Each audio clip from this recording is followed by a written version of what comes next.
sort of in-run the high court on abortion, it's believed the administration is strongly considering relying on powers under the PrEP Act. That's the Public Readiness and Emergency Preparedness Act, to shield doctors, pharmacies, and others from liability for providing abortion pills to people even across the country and in states where it's been outlawed or severely restricted. Fox's Kevin Corke. On Tuesday, 17 members of Congress, including members of the Squad, were arrested for blocking traffic outside the Supreme Court, protesting last month's Dobbs decision that tossed out Roe versus Wade. The House yesterday passed the Respect for Marriage Act, an attempt to codify into federal law the right to same-gender or mixed-race marriages, the measure not likely to pass the Senate. On Tuesday, the House Judiciary Committee will vote on a proposed ban on so-called assault weapons and whether to send it to the House floor for consideration. Ohio Republican Congressman Jim Jordan telling Fox News at Night Democrats want to water down the Second Amendment. It's about the right to bear arms shall not be infringed. That's their problem. Their attack on liberty never ends. Several published reports suggest the school board in Uvalde, Texas, is preparing to fire its police chief Pete Arredondo at its meeting Saturday over the failure of police to quickly confront the man who shot and killed 19 people at the elementary school nearly 2 months ago. In opening statements in Steve Bannon's contempt trial Tuesday, prosecutors charged he thumbed his nose at the House January 6th committee. Outside the courthouse, Bannon challenged the committee chair. I challenge Benny Thompson today to have the courage to come to this courthouse. If he's going to charge somebody with a crime, he's going to be man enough to show up here. America's listening to Fox News. Come try Guam's original Chamorro restaurant with Pica's best 5 years running. Mezcla Chamorro Fusion Bistro. Experience Chef Peter's candied salmon over scallion coconut rice, octopus to naktak, Chamorro platter, and their award-winning gourmet hamburgers. Or if you're looking for something healthy, try their keto-friendly menu. Come and enjoy Mezcla's half-a-day service at their Hagåtña and Grand Plaza Tumon location. Call their Hagåtña location at 479-2652 for reservations. Gas is expensive, so let the bank come to you. Through our remote deposit capture, you can deposit your checks into your account from your phone. And with our Dynamite Bank Pacific Visa debit card, you can use your money anytime, anywhere. It's the perfect combo. Now we're banking on the future. Services to choose. Bank Pacific, where others put branches, we place roots. Equal housing lender. Member FDIC. Crank it Voters up. in Maryland Tuesday picking the candidates for November's elections. Maryland state legislator Dan Cox defeating Kelly Schultz. Now, so much attention has surrounded who could be the next governor of Maryland. And it's not because of the names on the ballot. It's all due to the people backing those vying for the job. Now, on the Republican side, current Maryland Governor Larry Hogan, who's term limited, endorsed Kelly Schultz. She served as Hogan's Labor and Commerce secretaries. Her top challenger in the gubernatorial primary was Trump-backed Dan Cox. The former president, in a statement, told voters to, quote, get rid of shut-down rhino Larry Hogan, who is trying to get another rhino into office.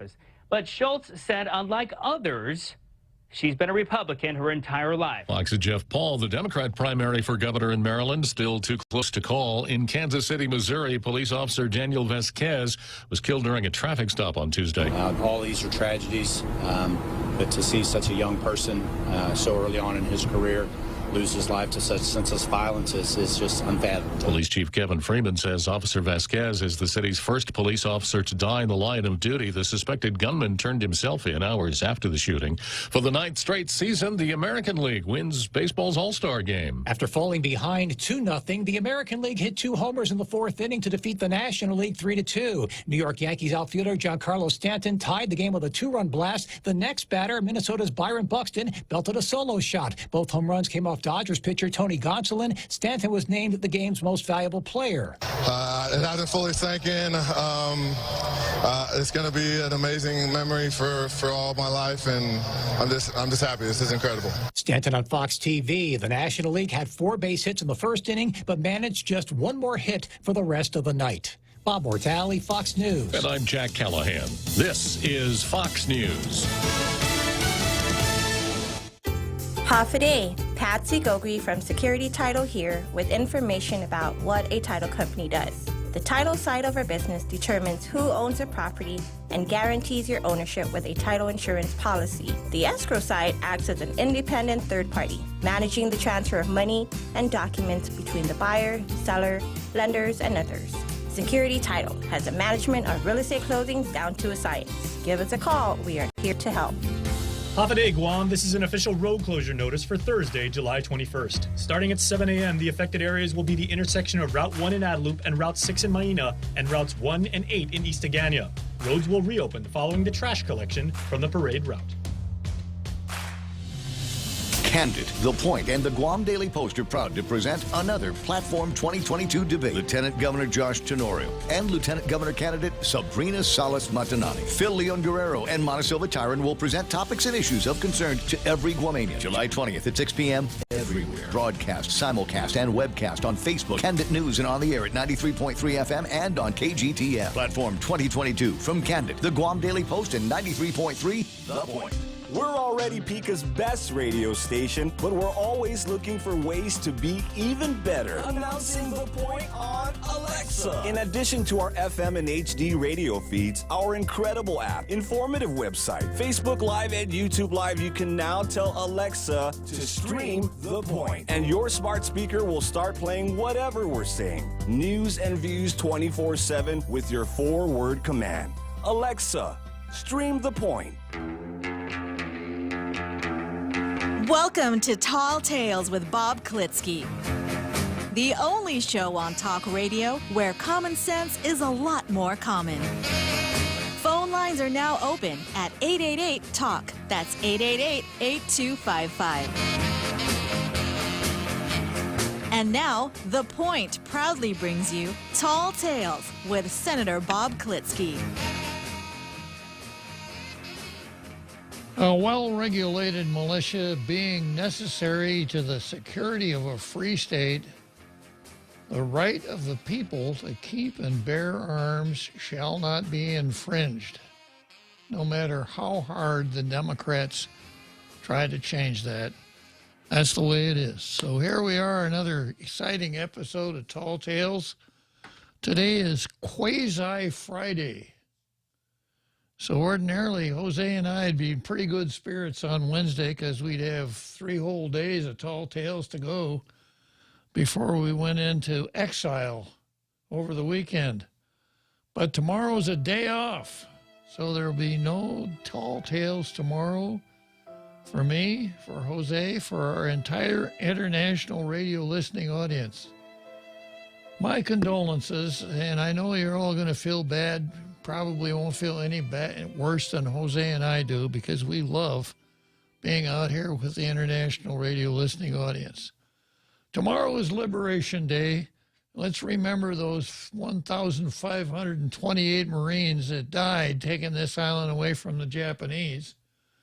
Had it not be for them, Senya, I would be saying, "Oh, watashi wa nihongo wa karemasen." Hey. Yeah, but here we are speaking English in Chamorro, an American paradise in the Western Pacific. So we'll make it. We'll make it through to Friday.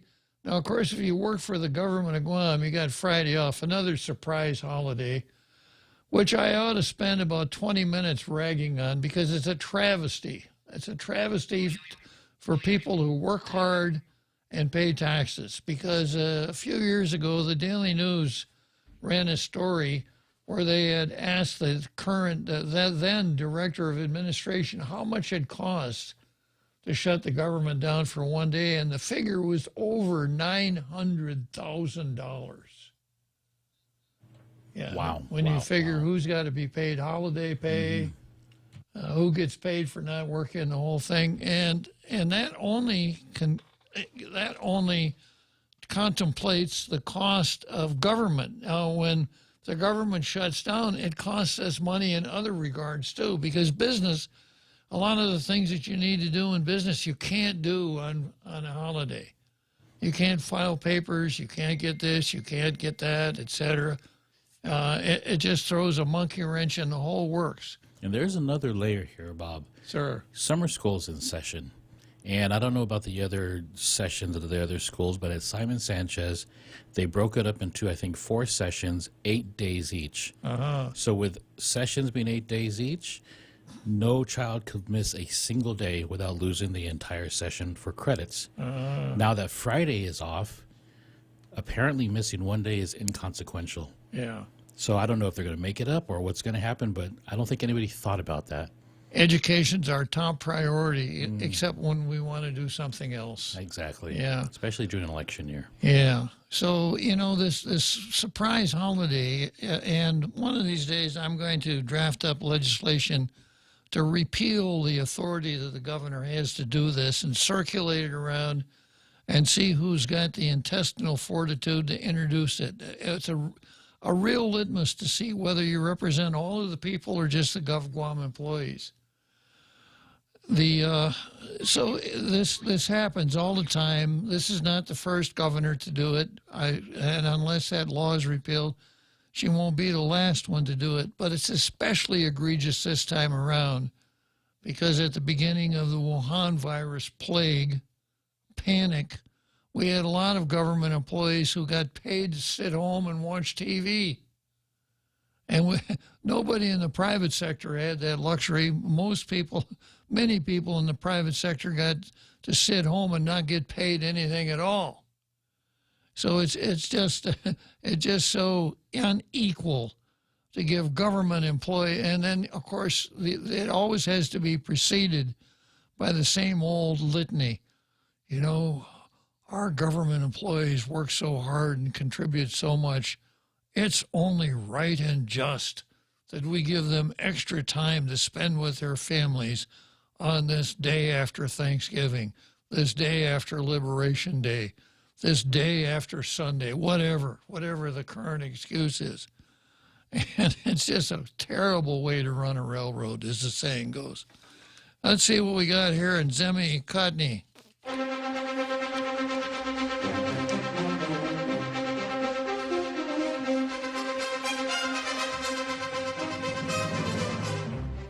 Our view, remember why we celebrate this 78th Liberation Day. Now, you'll recall yesterday's show, apparently Laura Souder forgot why we celebrate this Liberation Day. She thinks it's got something to do with independence and the fact that Chamorros are not free. Nobody knows the trouble I've seen.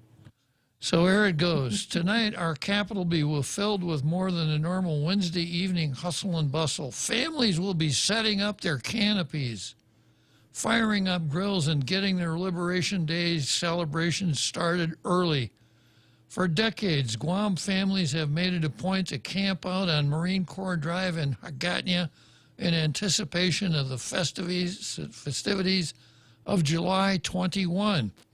For most Chamorros, born as the children, great-grandchildren, and grandchildren of Guam's greatest generation of World War II survivors, the Liberation Holiday brings a sense of nostalgia, fond memories of family, parties, and parade route traditions.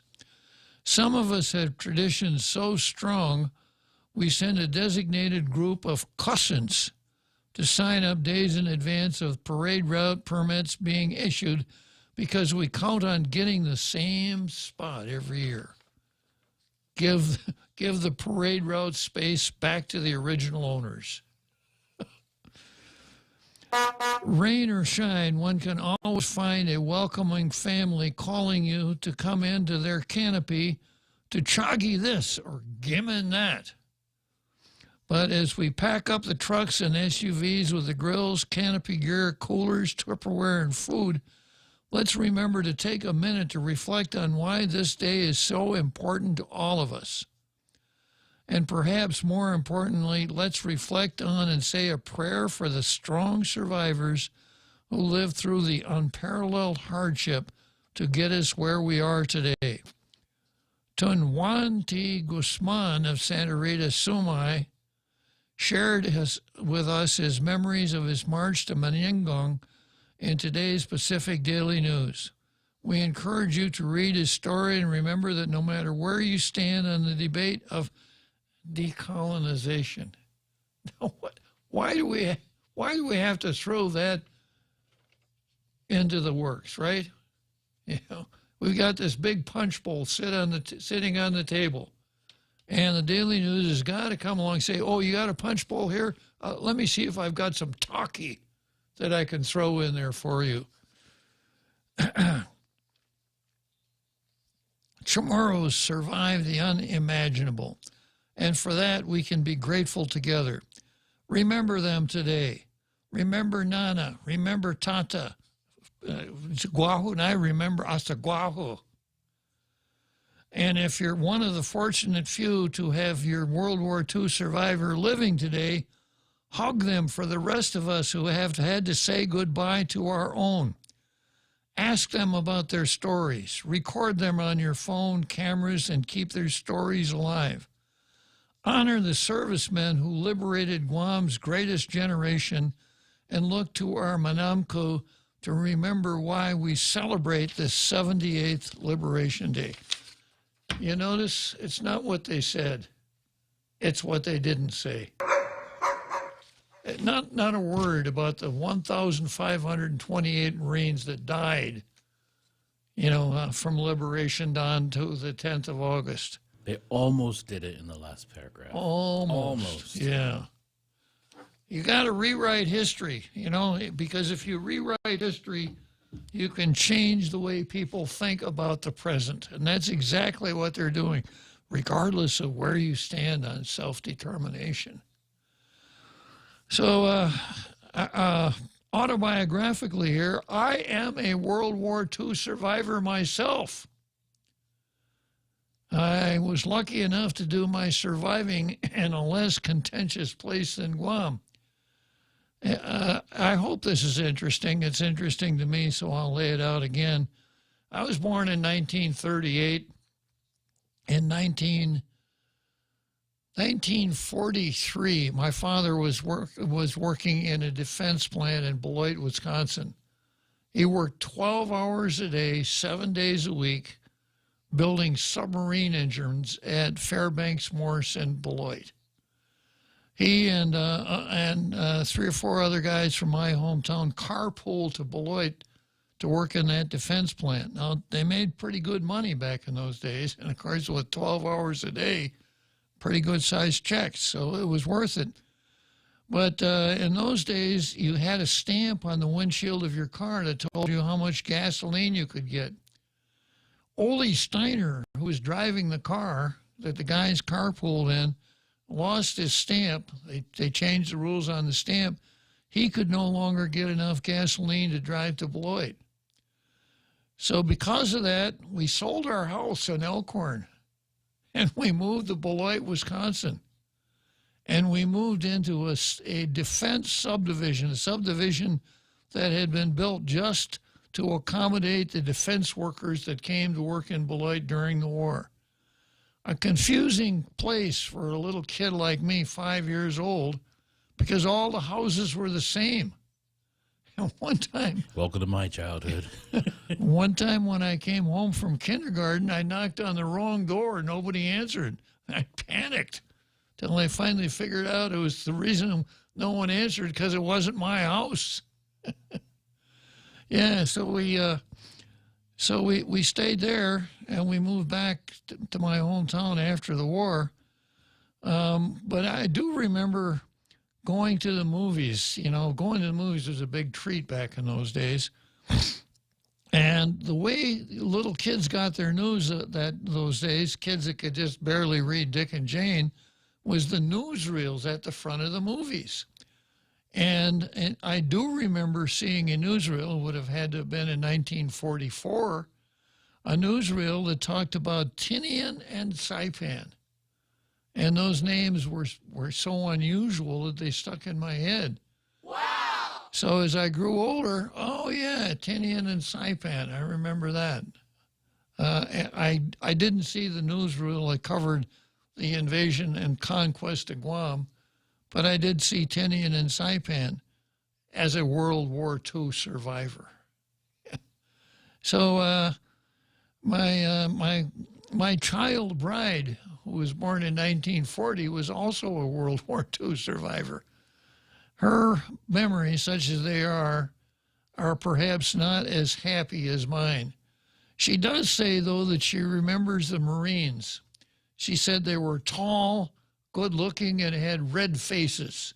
Yeah, I guess I'm still capitalizing on her first acquaintance with Marines back during the war. Sure, their faces weren't orange. Well, you know, you've heard about people being colorblind, right? Well, colorblind usually means you have a difficulty distinguishing green and red. That's how it affects most people.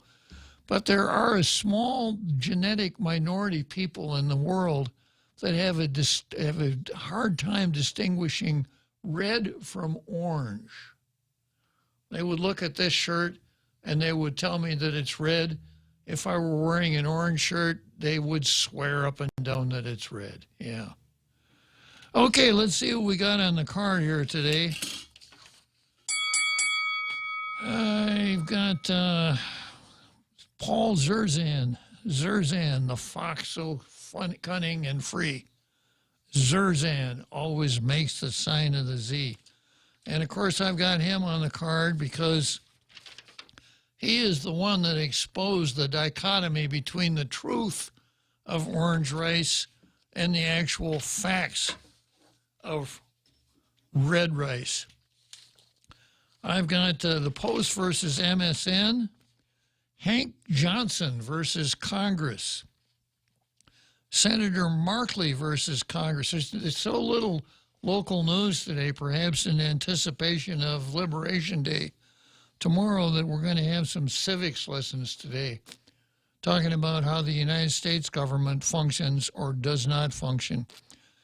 I've got Sludkolf versus the Holocaust, Michael San Nicolas versus prophets, the chief of police versus mayors, Angel Sablon versus the bus, so on. And starting out with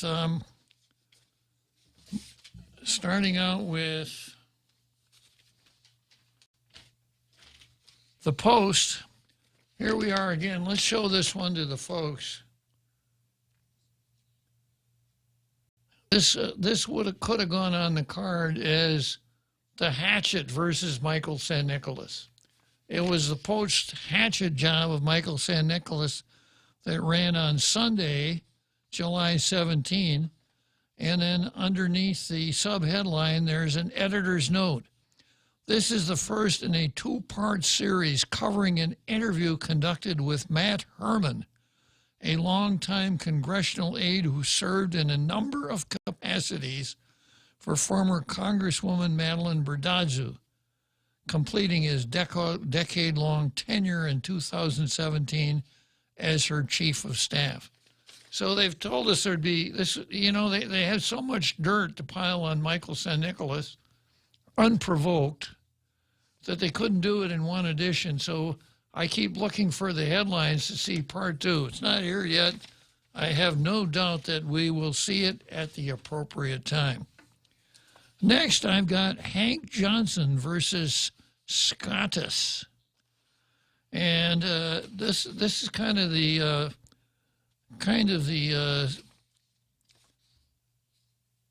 civics lesson for today. In fact, instead of doing that one first, I'm going to do Senator Markley versus Congress, and then I'm going to come back to Hank Johnson versus the Supreme Court.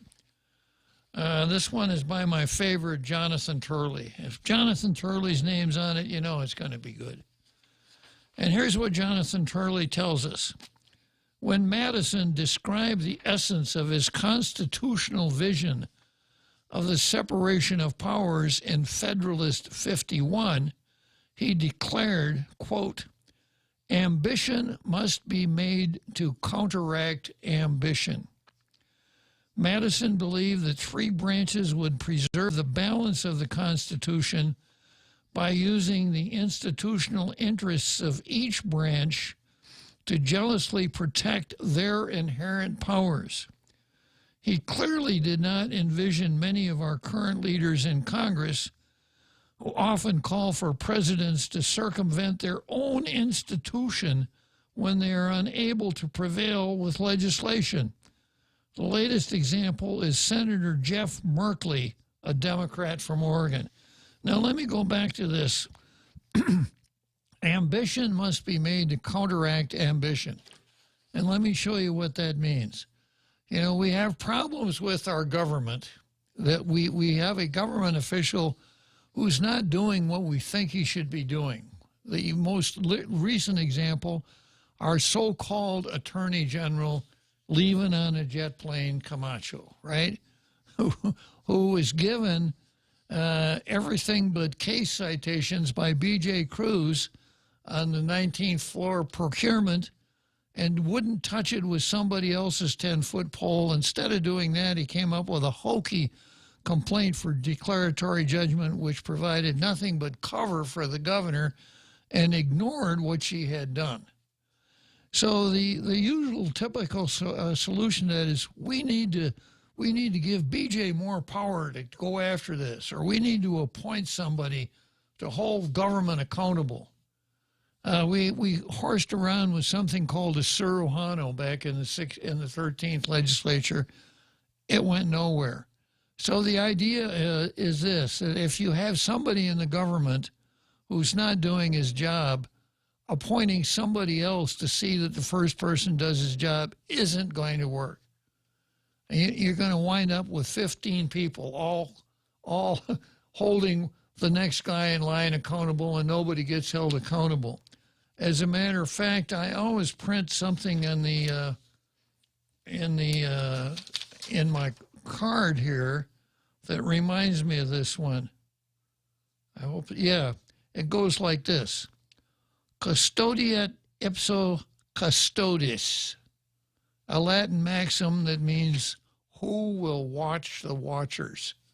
And we make the mistake of thinking, well, we will appoint another watcher to watch the watchers, and it never works.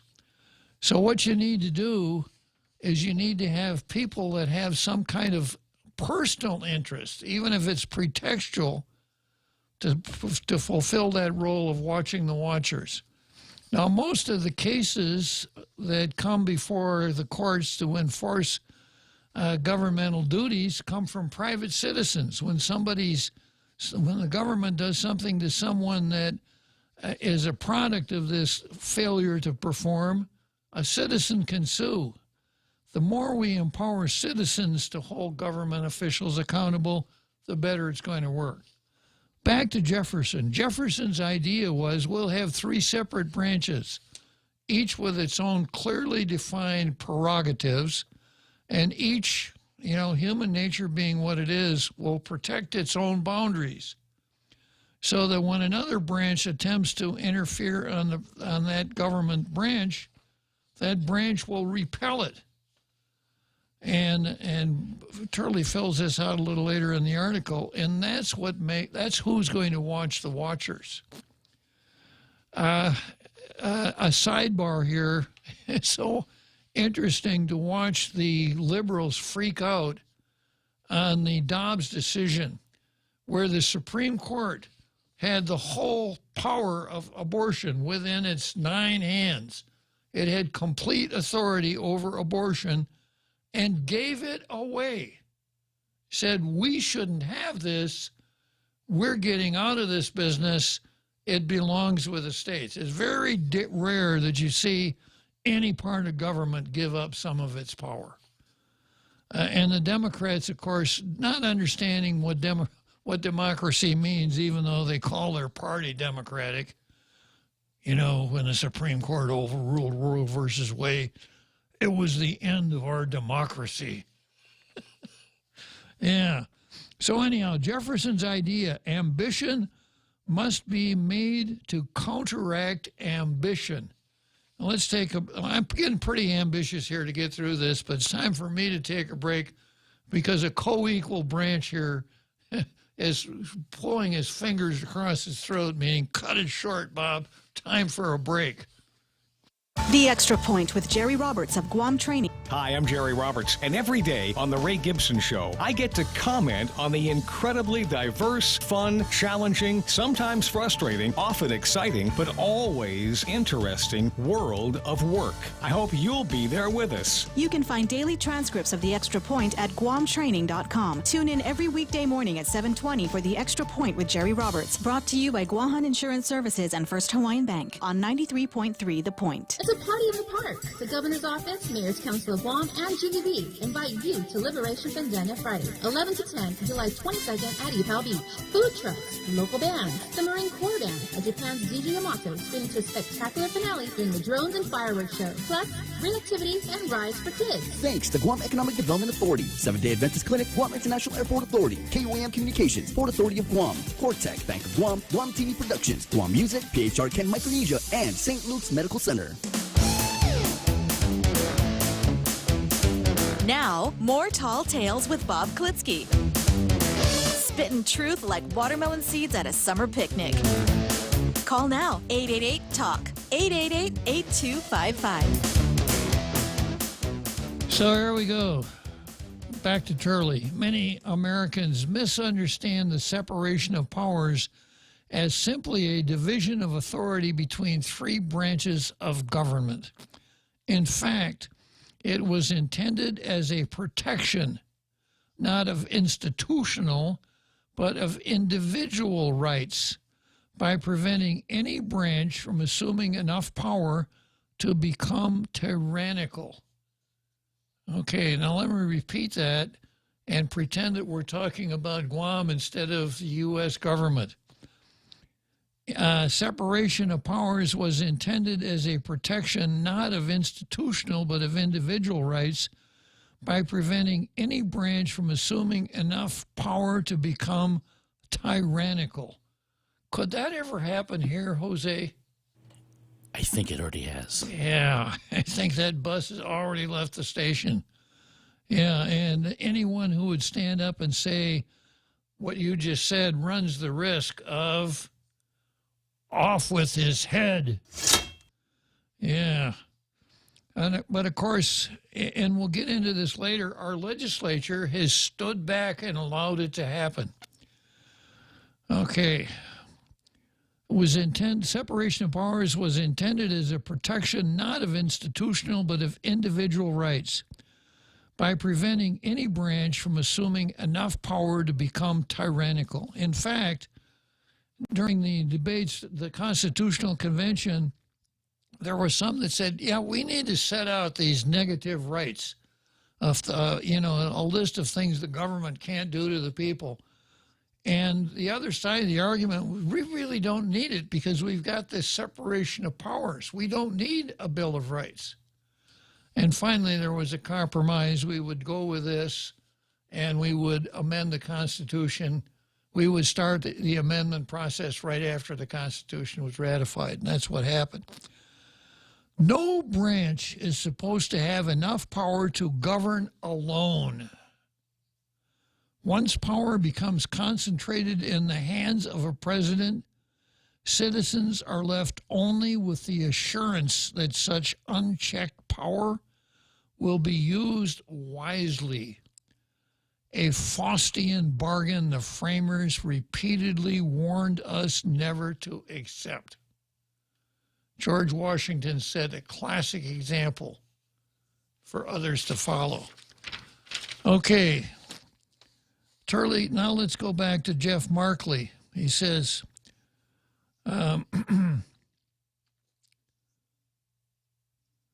Jefferson clearly did not envision many of our current leaders in Congress who often call for presidents to circumvent their own institution, the Congress, when they are unable to prevail with legislation.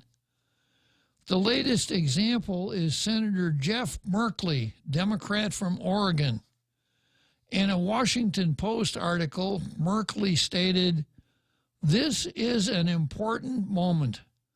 There is probably nothing more important for our nation and our world than for the United States to drive a bold, energetic transition in its energy economy from fossil fuels to renewable energy. Now, this is a senator in Oregon. This is not Clint Ridgell. Hard to tell the difference. This also unchanged the president. This also unchanged the president from waiting for Congress to act. The change that Senator Merkley is referring to are referencing powers set aside in Article 1 for Congress to make such decisions through the legislative process. Like so much else today, the suggestion is that one can support the Congress so long as it yields to your demands. One can support the Constitution so long as it yields to your demands. We have heard the same argument with those demanding packing or changing the Supreme Court. Many Americans misunderstand the separation of powers as simply a division of authority. The Madisonian view has long been on decline in Congress. One of the lowest points was the State of the Union address by former President Barack Obama when he announced he intended to go it alone in achieving his policy's goals. I have a phone and a pen. Refusing to yield to the actions of Congress, one would have expected an outcry or at least stony silence from a branch that was being told it would be circumvented. Instead, there was rapturous applause that bordered on a collective expression of institutional self-loathing. The people in Congress said, we hate ourselves. Thank goodness Obama's going to do our job for us. Thank goodness our legislature... No, never mind. Yeah. Before members like Senator Merkley unchain a president, they should consider the costs of such constitutional convenience. They should also consider that this president has racked up an impressive array of losses. Yeah, let's see, there was Biden's disaster, Biden's humility. Yeah, there must be Biden's triumph. No, I don't remember Biden's triumph. Nope. Kind of like if you remember General Jubilation T. Cornpone. Probably not. Well, instead of falling downstairs, he did fall upstairs. That's true. Yeah, that was a step in the right direction, Jose. It's a step up. Yeah. Yeah.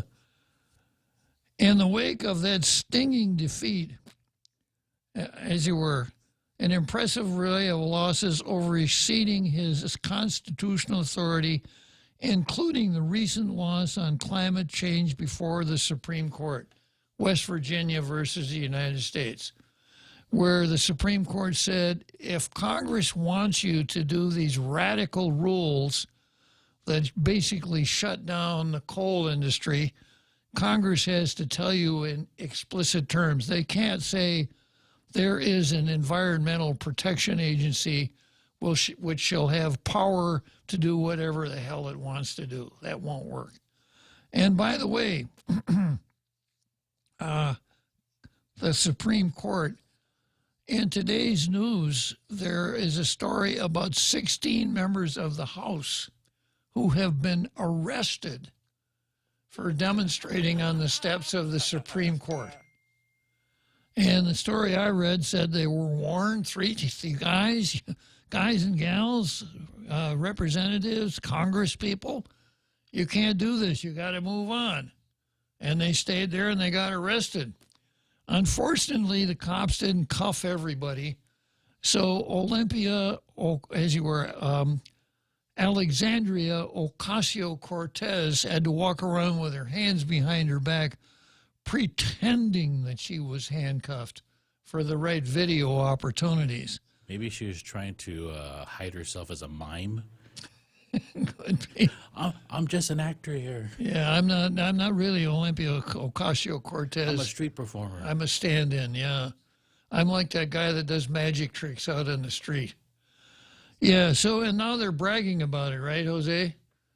They are. Yeah. But these are members of Congress, another branch. Exactly. So, you know, the United States Constitution at the First Amendment addresses this very matter.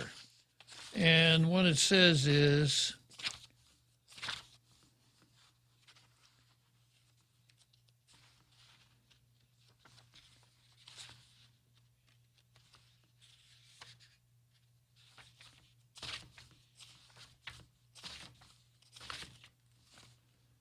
Congress shall make no law respecting an establishment or religion or prohibiting the free exercise thereof or abridging the freedom of speech or the press or the right of people to peaceably assemble and to petition the government for redress of grievances. Now this gets us back to quis custodiet ipsos custodis. The people are supposed to watch the watchers. And that's so important that it's part of the First Amendment, the right to peaceably assemble and petition the government for right of grievances. Now, you notice it says the people. It doesn't say the Congress shall. But congressmen are people too, although in some cases it's marginal. So, but if you scrape the paint and varnish off of it, the people need the right to peaceably assemble and petition the government for redress of grievances because they don't have an official voice. The people are just the people, the hoi polloi. Maybe they can write letters to editor, call tall tales or whatever. So they need that right to peaceably assemble and petition. That doesn't really seem to fit members of Congress who have the United States Congress as a megaphone. When a congressman speaks, people listen. They can speak from the floor of the Congress. They can introduce bills. So what in the hell are they doing demonstrating on the front porch of the United States Supreme Court? Number one, you know, why would they think they have to do that? Are they so inept that that's the only way they can make their voice and their presence felt? And Ocasio's concern, I think probably that's true. And then second, how do they think the Supreme Court is going to redress their grievances? I can see people petitioning at the Congress building because the Congress is there to reflect public opinion in some respects. It's supposed to be influenced by public opinion. The Supreme Court is the elitist branch of government. It's supposed to be separate and apart from public pressure. So if you have a Supreme Court that can be pressured into doing something, you might as well toss it in the shucks can because it's no good. It's worthless. So do these 16 people think they're going to go over there and raise so much hell that before they leave, Chief Justice John Roberts is going to say, "Get them in here." And the other 8 justices come in and assume their positions on the platform. And the Chief Justice says, "We got a problem with this Dobbs decision. We got members of Congress outside demonstrating. You know, the way things went in the summer of 2020.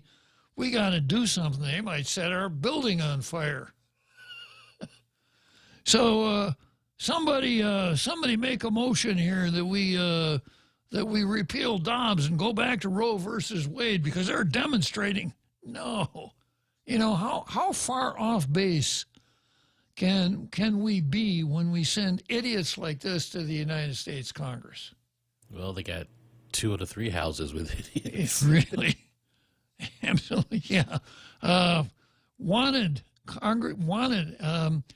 Branches. Wanted candidate for Congress must be certified idiot in order to be eligible. You live long enough and you're liable to see almost. I never thought I'd see something like What was awesome is these Congress people are also, or men, are also susceptible to powers of persuasion. They saw some of their other constituents getting handcuffed, so they thought they were handcuffed also. Yeah. Right. Yeah, it's just it's silly except that it's so serious to think that people in Congress are so far out of touch with the government that they are partially in charge of. This is basic civics here. It is. It's like you are the government. How are you protesting yourself? Exactly. Exactly. So Jefferson had a great idea way back in the 1700s. No one could see how our society would devolve to the point that it has. Going on with Turley's article, the Madisonian vision has long been on the decline in Congress. Going on, before members like Senator Merkley unchain a president, they should consider the costs of such constitutional convenience.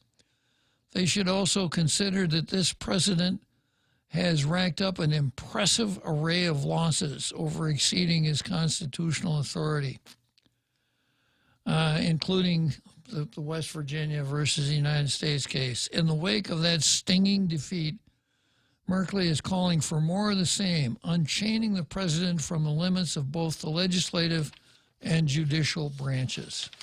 It just makes no sense whatsoever. That's Jonathan Turley. Going on to the next item on the card, kind of more of the same. This is Hank Johnson versus the Supreme Court of the United States. A group of progressive Democrats rallied behind a bill Monday introduced last year by Representative Hank Johnson, Democrat from Georgia, to add 4 seats to the Supreme Court with the goal of packing the vacancies with liberal justices and shifting the court to the left. Now, this is actually an architectural article. Because, you know, you read this and you figure this is what Hank wants to do. Assume that he's successful. Next time we've got a Republican majority in the government. Let's see, 9 and 4 is 13. I think we'd have to add another 7 seats, right?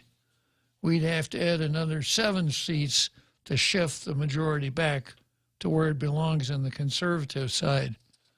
So the real key here is, if you've ever been in the Supreme Court chamber, how long can that bench be?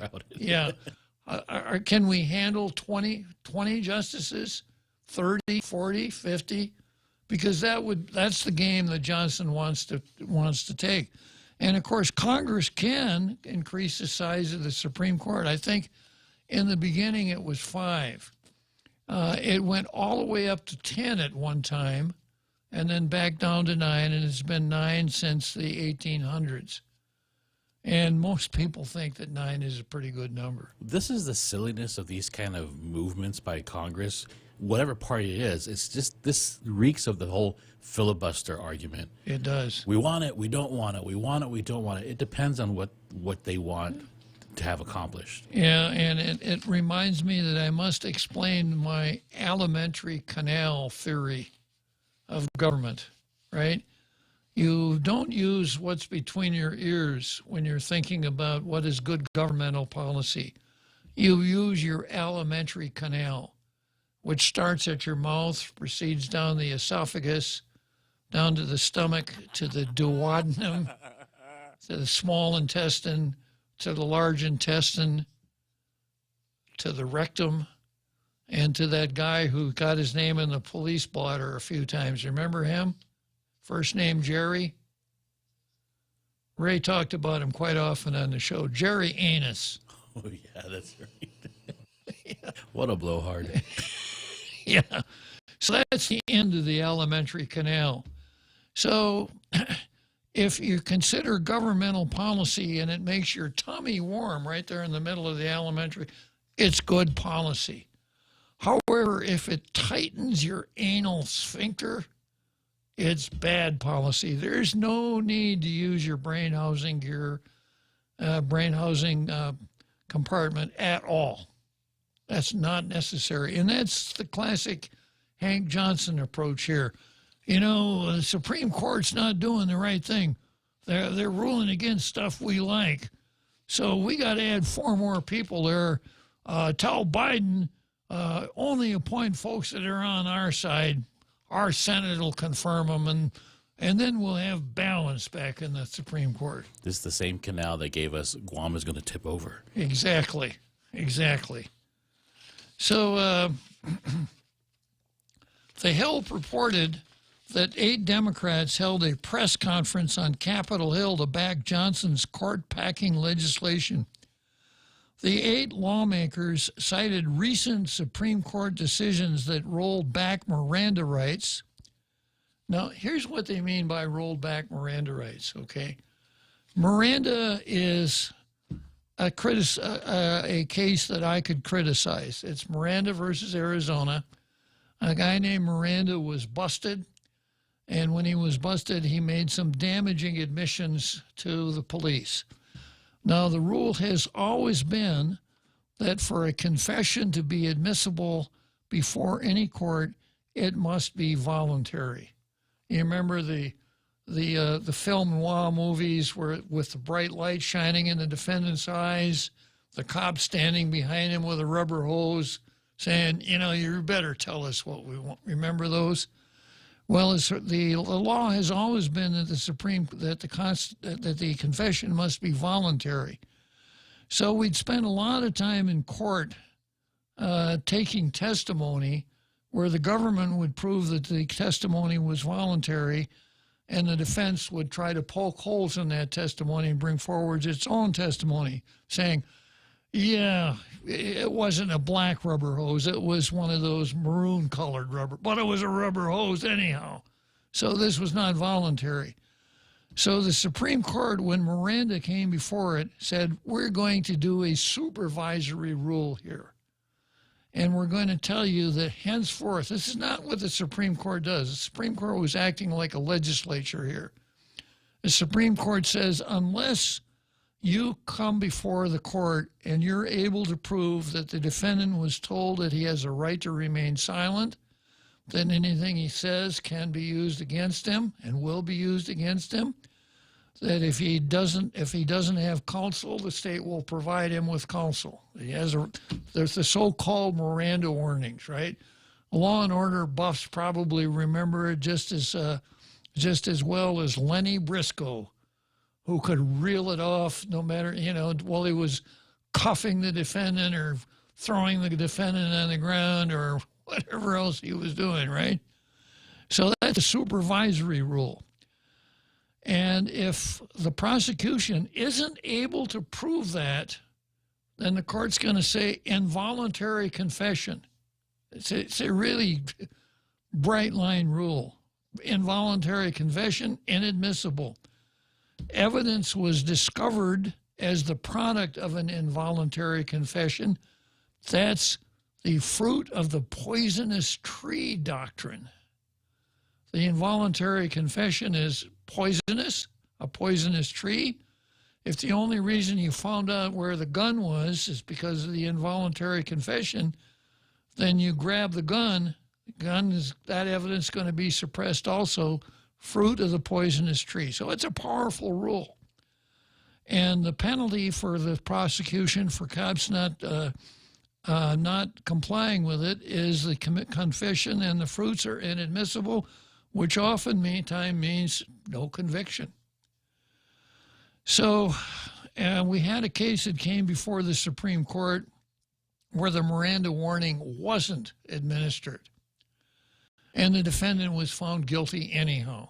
You don't have to have a confession for a conviction.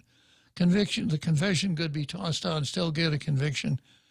So he brought a civil rights suit, a 42 Section 1983 suit against the cops that didn't give him the Miranda warning.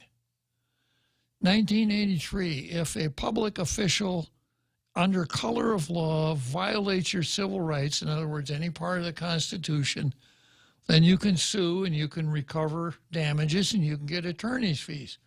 Cop didn't give him his Miranda warning, civil rights suit. Supreme Court said, No. That is a procedural rule. It is not a constitutional rule. It's a supervisory rule. You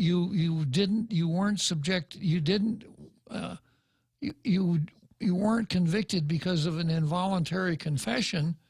Therefore, no, you can't recover. Now, this is how the left covers that. Supreme Court decisions that roll back Miranda rights. The more strident ones will tell you, yeah, the Supreme Court gutted Miranda.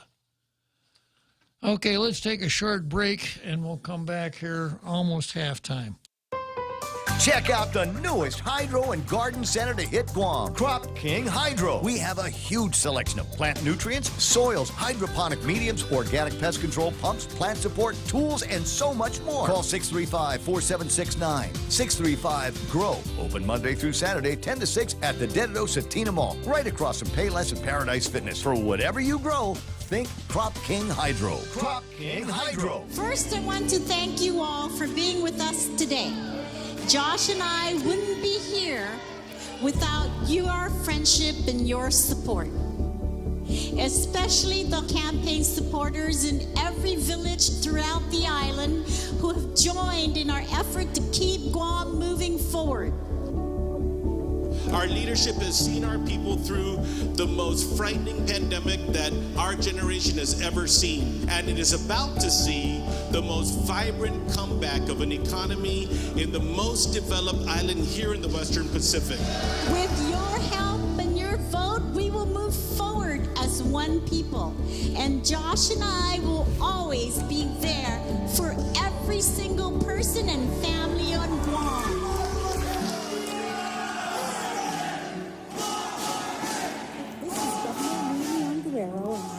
This message.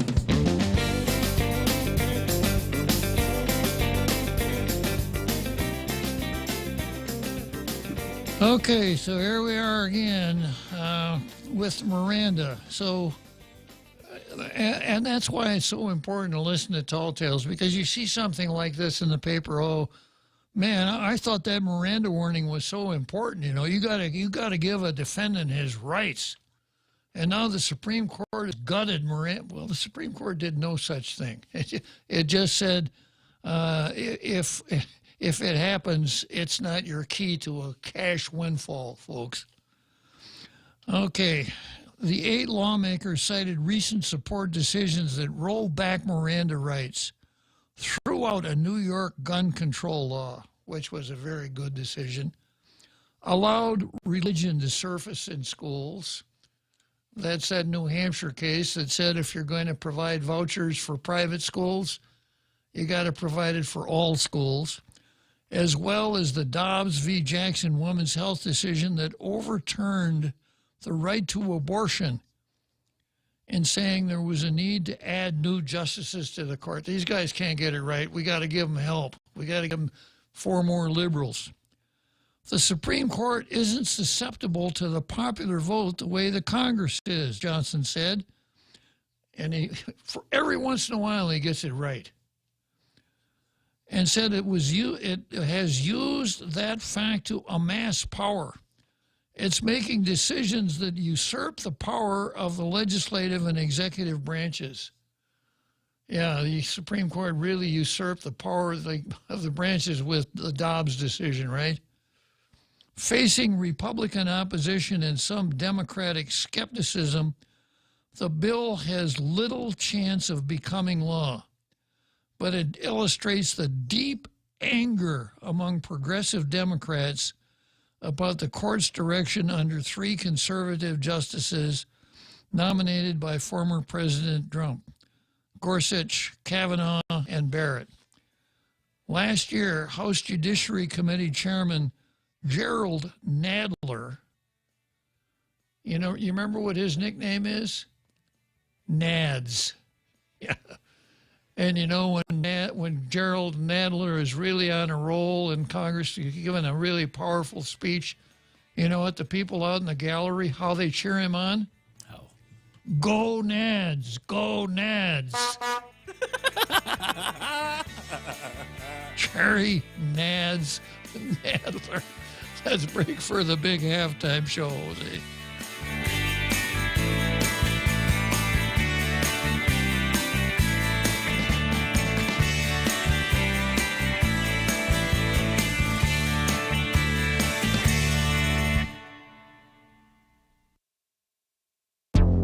The Point is KUSG, Hagåtña, Guam, 93.3 FM and 104.3 HD3. Protecting chemical abortions. I'm Jack Callahan, Fox News. President Biden is expected to announce as early as today he will order the government to use the Emergency Preparedness Act to protect doctors, pharmacists, and others from liability for providing abortion pills in states where abortion has been banned or restricted. Yesterday, several members of Congress were arrested protesting the Supreme Court's recent abortion decision. Capitol Police arrested a grand total of 35 people and 17 lawmakers, including Alexandria Ocasio-Cortez, after they stopped traffic. Capitol Police didn't handcuff Ocasio-Cortez. She just put her hands behind her back for show, but later performed a fist pump to cheering supporters looking on. Others busted squad members Ayanna Pressley, Ilhan Omar, Cori Bush, and Rashida Tlaib. Democrats are trying to highlight the Dobbs decision earlier this year and convert that into an election year issue to ignite the Democratic base ahead of the midterms. Fox's Chad Pergram at the Capitol. The Trump influence in the Republican Party reaffirmed Tuesday in Maryland's primary. The former president's endorsed candidate for governor, Dan Cox, winning the state's GOP primary. I'm so grateful for President Trump's support and endorsement. We clearly were blessed by it. Cox beat Kelly Schultz, who'd been supported by outgoing Republican Governor Larry Hogan. The Democrats' primary for governor between author Wes Moore and former Democrat National Committee Chair Tom Perez still undecided. The Senate has passed a procedural measure to move forward a slimmed-down version of the CHIPS bill. It would provide tax breaks and subsidies to the semiconductor industry to make more computer chips in the U.S. The Biden administration has been pressing for congressional approval before the August recess. Wall Street up sharply Tuesday. Its best day in more than 3 weeks. The Dow gained 754 points. NASDAQ up 353. America is listening to Fox News. Choice Broadcasting introduces their unbeatable lineup of morning show. Hands down winners of Guam's morning radio battle. Daryl Lizama grooves his way through Boss 104 playing Guam's favorite classic hits.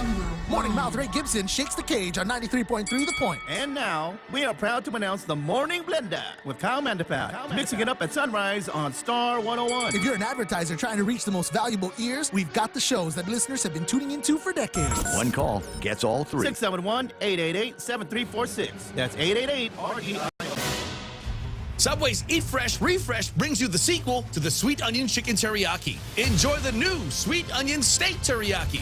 Delight your taste buds with tender, juicy steak marinated in the tangy new Sweet Onion Teriyaki sauce and stacked high on toasted artisan Italian bread, topped with American cheese, green peppers, red onions, and drizzled with the tangy new Sweet Onion Teriyaki sauce. The new Sweet Onion Steak Teriyaki is the height of food craveability. Give in to your cravings at Subway. Eat fresh. Loaded now. The Centers for Disease Control adding its approval to the Novavax vaccine against the coronavirus. The shot from Novavax is a more traditional kind of vaccine, according to CDC advisors. The so-called protein vaccine was authorized by regulators last week. All the COVID vaccines used in the U.S. train the body to fight the virus by recognizing its outer coating. The Novavax shot injects copies of the so-called spike protein grown in a lab that resemble the virus. Protein vaccines have been used for years to prevent other diseases, including hepatitis B and shingles. Lee Silasera, Fox News. Stung by criticisms over the baby formula shortage and efforts to control e-cigarettes, the head of the Food and Drug Administration is calling for an outside review of the agency's programs for tobacco and food safety. That review will be done in about 60 days. Opening statements yesterday in the contempt trial of Steve Bannon, prosecutors said he refused to cooperate with the House January 6th committee. Bannon's attorney said he offered to appear, but the committee refused to negotiate on matters that Bannon believes were covered by executive privilege. Ivana Trump will be laid to rest today. Friends and family will gather today to celebrate the life of Ivana Trump, who passed away last week at age 73. The service, which is invitation only, will be held near Trump's longtime home on the Upper East Side of Manhattan. Ivana Trump died on Thursday from injuries sustained during a fall. Her 3 children, Ivanka, Donald Jr., and Eric Trump, are expected to attend the service. People magazine reports that the Trump family has asked that rather than sending flowers, funeral guests are requested to make a donation to Big Dog Ranch Rescue, a Florida-based nonprofit group that works to minimize dog homelessness. In New York City, Tanya J. Powers, Fox News. And in Washington, I'm Jack Callahan. This is Fox News.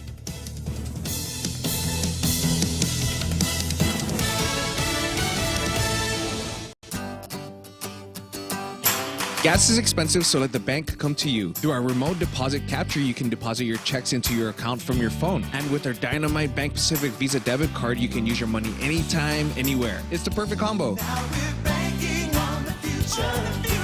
Services to choose. Bank Pacific, where others put branches, we place roots. Equal housing lender. Member FDIC. Crank it up. Come try Guam's original Chamorro restaurant with Pica's Best 5 years running. Mezcla Chamorro Fusion Bistro. Experience Chef Peter's candied salmon over scallion coconut rice, octopus to naktak, Chamorro platter, and their award-winning gourmet hamburgers. Or if you're looking for something healthy, try their keto-friendly menu. Come and enjoy Mezcla's half-a-day service at their Hagåtña and Grand Plaza Tuman location. Call their Hagåtña location at 479-2652 for reservations. Half a day. Patsy Gogri from Security Title here with information about what a title company does. The title side of our business determines who owns a property and guarantees your ownership with a title insurance policy. The escrow side acts as an independent third party, managing the transfer of money and documents between the buyer, seller, lenders, and others. Security Title has a management of real estate closings down to a science. Give us a call. We are here to help.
Okay, so here we go. Another great halftime show here on Tall Tales. I got to remind everybody that there is going to be a debate.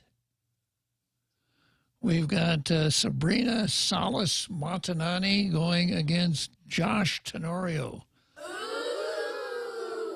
The debate of the lieutenant governors. I hope they brought lozenges. Yeah. So they're going to debate. I don't know what they're going to be debating about. I'd like to see them pick up the challenge that I threw out when I gave a speech to the to the Guam Chamber of Commerce in November of 2018, October 2018. The title of my speech was, "I'm not running for governor, but if I were." And I said, if I were the governor, I would pick someone, if I were running for governor, I would pick someone for my lieutenant governor candidate who, if someone poked a microphone in her face asking him, her, or them what they would do if we were elected, that person would say, I'm going to petition the Congress to abolish the position of lieutenant governor. It's a relic of colonialism. In 1950, maybe we needed it. Nowadays, we don't need, a second in command. But I suspect they won't touch on that. I suspect that the current lieutenant governor will use the opportunity to tell us what a wonderful thing it is that Lulian Guerrero is our governor, and Sabrina Salas Montanani will take an opposite tack. Now, if you're interested in that, it's a joint production by Candid News and The Point, and it'll be on Candid's. Let's see, what are we doing? We're broadcasting. We're going to be broadcasting here on the air. Yeah. Also through, I believe, Candid's Facebook page. And Candid's Facebook page, yeah. So it'll start right after Tall Tales. And I really thank the producers of that extravaganza for doing it at 6, because they did it at 5:30 time before. And I believe the Guam Daily Post will be streaming it also. And the Post also. Yeah, the first time they did this, they did it at 5:30. And it really confused me because I didn't know where the 7th inning stretch was or when I was going to go to Churchill Downs, or I just got completely mixed up, You can teach an old dog new tricks, but better to avoid it if you can. Okay, back to Tall Tales. I'm working on this article here, Hank Johnson versus the United States Supreme Court. And this is what Johnson says. The Supreme Court isn't susceptible to the popular vote the way Congress is, Johnson said, and it has used that fact to amass power. It's making decisions that usurp the power of the legislative and executive branches. Facing Republican opposition and some Democratic skepticism, the bill has little chance of becoming law, but it illustrates the deep anger among Democrats, progressive Democrats, about the court's direction under 3 new justices. Last year, House Judiciary Chair Representative Gerald Nadler, do you remember his nickname again, Jose? His nickname is Nad. Nads, yeah, okay. So when he's really on a roll in the House speaking, how do the people out in the gallery cheer him on? What do they say, Jose? They say, "Go Nads." Uh-huh. Great line, Jose. That's what I heard. Yeah, so there you are. So Hank Johnson has got a great idea, and he's picked it up and run with it. Now, if you're thinking, that name sounds familiar, Hank Johnson, is he the senator from... No, that's Ron Johnson, the senator from Wisconsin. Hank Johnson is a Democrat from Georgia. Why do I... I remember now. He was the guy in a House Armed Services Committee meeting when he had military officials before him testifying a bill to spend some money on Guam. Hank Johnson said, if we put more stuff out there in Guam, isn't there a danger that the island will tip over and capsize? Wait, what? Yeah. Hank Johnson on topography. That's the same one. That's the guy. And he somehow was able to survive that, and he's still in Congress. And I'm glad he's from Georgia and not Wisconsin. Dad Johnson, what a boner. Yeah. Look it up, kids. It's a good word. Yeah, that Johnson's a real boner. He sure is, yeah. Well, you can always tell a Johnson, Jose, but you can't tell him much. Hank Johnson. Okay, next item on the card is Michelle Sokoloff versus the Holocaust.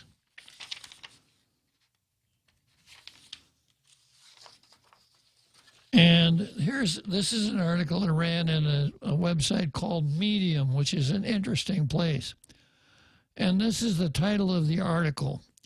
At what point during the Holocaust would you have felt uncomfortable and justified in unfriending a Nazi? Setting the stage. You're in Germany in, let's say, 1942, right? And Hitler has started his war on the Jews. Everybody knew it from Kristallnacht on. That was December of 1939.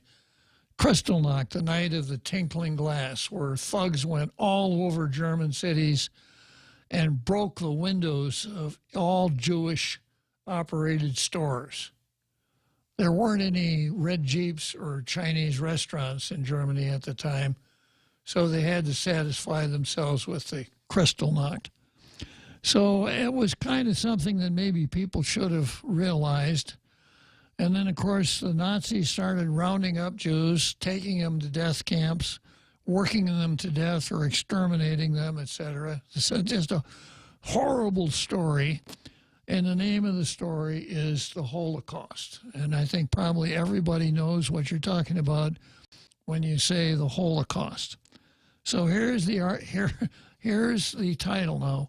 At what point during the Holocaust would you have felt comfortable and justified in unfriending a Nazi? You know, imagining that we had Facebook in Germany in 1942. That's a long foundation for an absolutely horrible story that this lady's going to tell, but you got to understand the foundation to appreciate the horror. And then she says, this is Bonnie Sludikoff. I told my mom I wasn't comfortable engaging with Republicans at this point, and she told me I was overreacting. Now notice, we go from Holocaust to Republicans.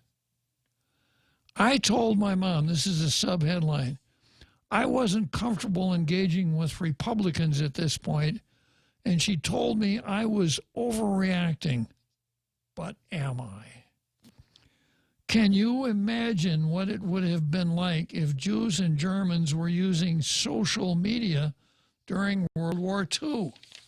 At what point would people feel comfortable unfriending someone based on their political beliefs and choices?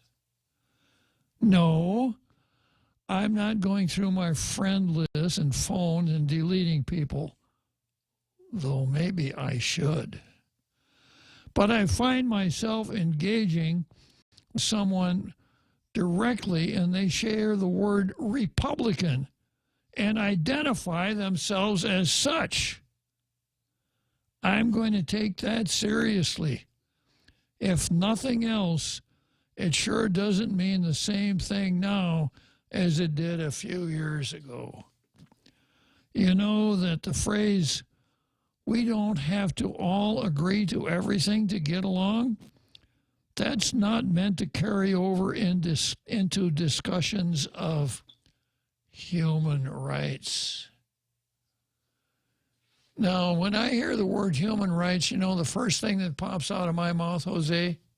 Like killing unborn children. That's amazing that doesn't even go through her mind. Yeah. Human rights.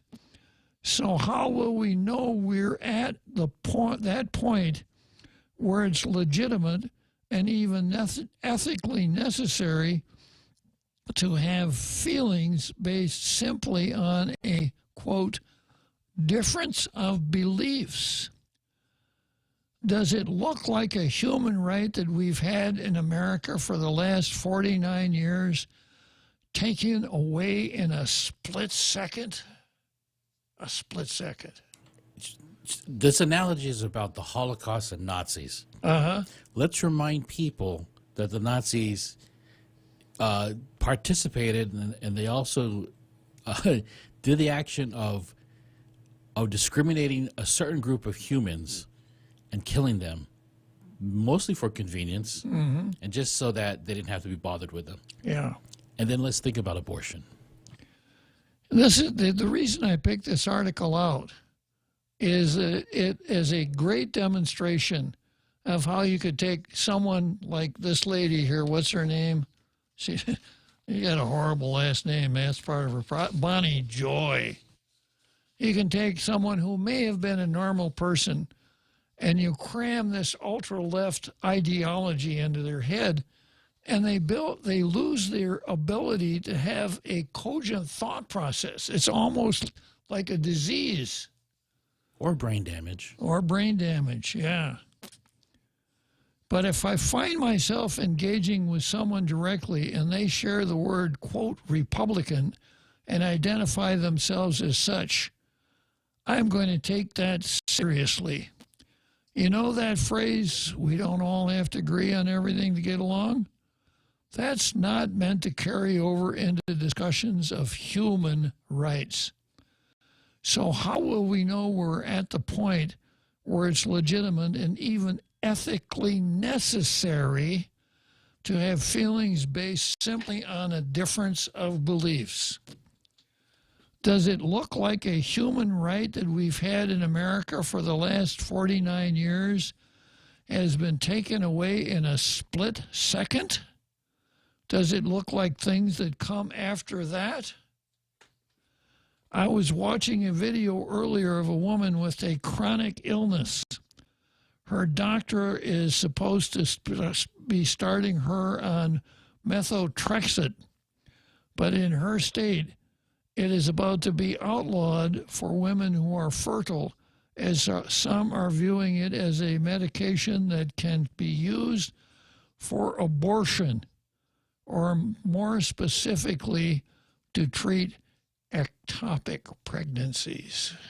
How many times? Wrong. How many times do we have to go through that one, huh, Jose? This is like propaganda, the new propaganda poster. This is a drug that is used for many serious illnesses, including rheumatoid arthritis and certain types of cancer. Is it time to start understanding that a vote for the right is already harming people? Is it confusing to determine that as a byproduct, those who are on that side are contributing directly to something problematic? This would be Republicans. How about this piece of current news?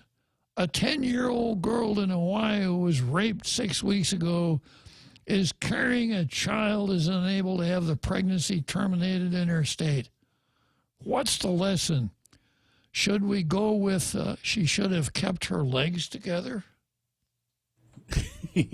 Talk about projection. Yeah. She doesn't tell the whole story of this 10-year-old. No, of course not. Or she should accept raising a child at 11 will be a blessing. Oh, or should she be forced to give up her child? That sounds like a great option. Or maybe she can just have access to a pill that will terminate the 6 weeks old fetus. Because even though abortion is not fun or a simple thing, a 10-year-old child deserves to have human rights, a human rights win, without any explanation as to why she'd make the heartless, quote, choice to choose not to become a tween mom. This is the reality we're living in. This is what Republican control is doing more of than we have ever seen. And all evidence points to this going much farther. So again, I ask you, am I overreacting when I say I have no interest in keeping up relationships with those blatantly voting against human rights? God, I hope so. If she doesn't want to keep up if I were around and this were something in my horizon, I'd say, please don't keep up a relationship with me. Do me a favor. Get out of my life. This is the reality we're living in. This is what Republican control is going to do more of than we have ever seen. And all evidence points to this going much further. So again, I ask you, am I overreacting when I say I have no interest in keeping up relationships with those who blatantly voting against human rights? We don't know how far this goes, but it stands to reason things will get worse before they get better. And in a few decades, we look back on how people behaved in 2022, will we wonder why we didn't do more? 6 million Jews were exterminated in the 1940s as a result of the mission that Hitler set forth as a, quote, solution to a made-up problem. Now, 6 million. How many people have been killed since Roe versus Wade, Jose? 63 million babies. 63 million. Okay, did she not even see that last paragraph she wrote is a total opposite of everything else she wrote? Well, my theory is that if you take on so much of this lefty propaganda, it warps your brain so you apparently can't think straight. So the Nazis killed 6 million Jews, and the right that the Republicans took away was killing babies. So what was her argument? They had the right for 49 years, and she came up with some really strange, almost Ripley, believe it or not, type cases. Therefore, everybody should have the right to kill babies in the womb. Okay, going on here. 6 million Jews were exterminated in the 1940s as the result of a mission that Hitler set forth as a, quote, solution to a made-up problem. The people who were hurt or murdered didn't end up in concentration camps overnight. Their rights were slowly taken away over a period of a long time. Wake up, America. The alarm is ringing, and a lot of people still don't hear it. I'm not calling for war. I'm not even calling for fighting. It's the author. I'm calling for acknowledgement. I'm calling for acknowledging that the Republican friend who you play board games with is contributing to the abusive situation of a 10-year-old girl being forced to have a baby.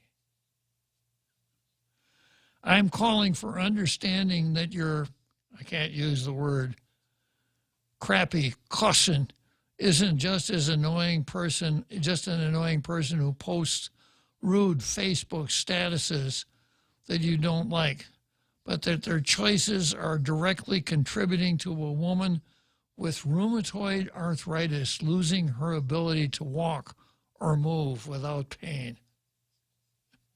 What? Yeah. Yes, methotrexate is a heavy hitter of a drug. It can be used for the purposes of terminating a pregnancy, but that doesn't mean it is. Ironically enough, you think we understood this concept pretty well at this point?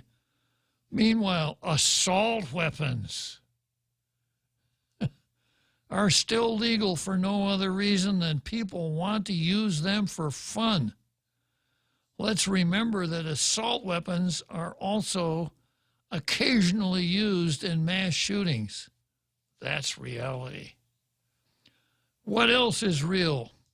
When they vote in the direction of making the world a more pleasant by getting rid of abortions because of your personal belief that life begins at fertilization, you are actually killing people and taking their human rights.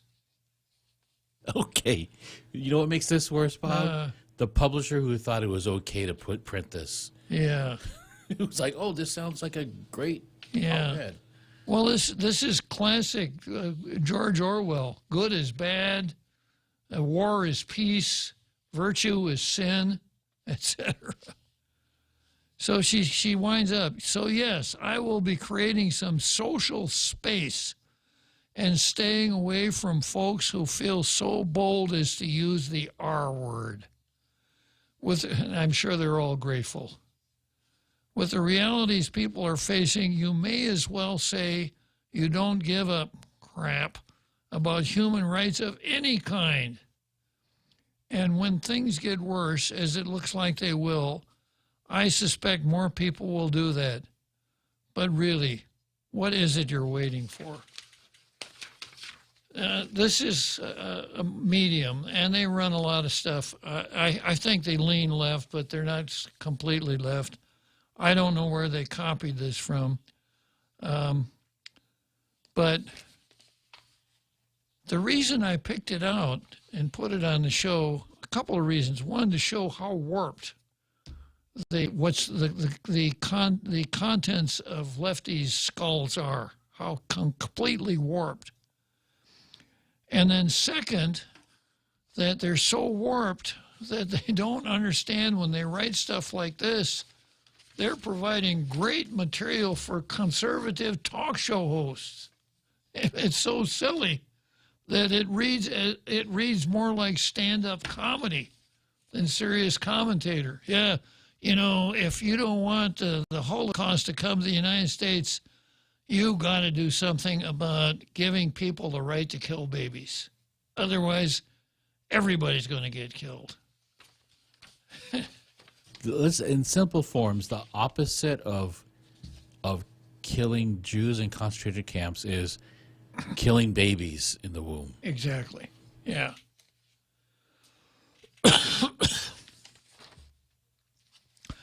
Okay, on a lighter note here. Yeah, let's head for Churchill Downs.